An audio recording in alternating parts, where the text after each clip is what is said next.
తిరుమల శ్రీవారి సాలకట్ల బ్రహ్మోత్సవాలు ఈ నెల 24న ప్రారంభం కానున్నాయి. ధ్వజారోహణం నుంచి వేడుకలు మొదలై అక్టోబర్ 2వ తేదీన ముగుస్తాయి. సెప్టెంబర్ 24న తొలి రోజు బంగారు తిరుచి ఉత్సవం నిర్వహించి పెద్దశేష వాహనంపై స్వామిని ఊరేగిస్తారు. సెప్టెంబర్ 25 రెండో రోజు చిన్నశేష వాహనం, హంస వాహన సేవ ఉంటాయి.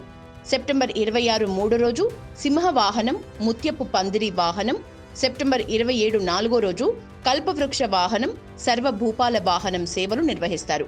సెప్టెంబర్ 28 ఐదో రోజు మోహిని అవతారంలో స్వామి కనిపిస్తారు. అదే రోజు గరుడ వాహనంపై వెంకన్నను ఊరేగిస్తారు. సెప్టెంబర్ 29 ఆరో రోజు హనుమంత వాహనం, స్వర్ణ రథోత్సవం, గజవాహన సేవ ఉంటాయి. సెప్టెంబర్ 30 ఏడో రోజు సూర్యప్రభ వాహనం, చంద్రప్రభ వాహనంపై బ్రహ్మాండ నాయకుడు కనువిందు చేయనున్నాడు. అక్టోబర్ 1 8దో రోజు రథోత్సవం, అశ్వవాహన సేవ ఉంటాయి. అక్టోబర్ 2 9దో రోజున పల్లకీ ఉత్సవం, తిరుచి ఉత్సవం, చక్ర స్నానం, ధ్వజ అవరోహణం నిర్వహిస్తారు. తెలంగాణలో బతుకమ్మ పండుగను వైభవంగా నిర్వహించేందుకు సీఎం రేవంత్ రెడ్డి ప్రభుత్వం సిద్ధమైంది. సెప్టెంబర్ 30న పూల ప్రదర్శన భారీ స్థాయిలో నిర్వహించనున్నారు. ట్యాంక్ బండుపై అమరవీరుల స్మారక చిహ్నం నుంచి బతుకమ్మ ఘాట్ వరకు 2500 మంది మహిళలు బతుకమ్మలతో ర్యాలీ చేపట్టనున్నారు. ఆ సమయంలో హెలికాప్టర్ నుంచి పూలను చల్లి వారికి స్వాగతం పలుకుతారు.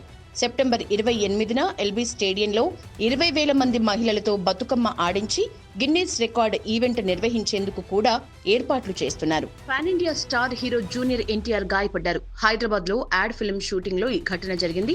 షూటింగ్ లో చిన్న యాక్షన్ సీన్ లో జూనియర్ ఎన్టీఆర్ స్టంట్ చేశారు. దీనికి సంబంధించి షూటింగ్ జరుగుతున్న సమయంలో ఎన్టీఆర్ స్వల్ప గాయానికి గురయ్యారు. అభిమానులు ఎవరూ ఆందోళన చెందాల్సిన అవసరం లేదని తారక్ టీం తెలిపింది. ప్రమాదం చిన్నదే అని, ఎలాంటి ప్రమాదం లేదని క్లారిటీ ఇచ్చింది.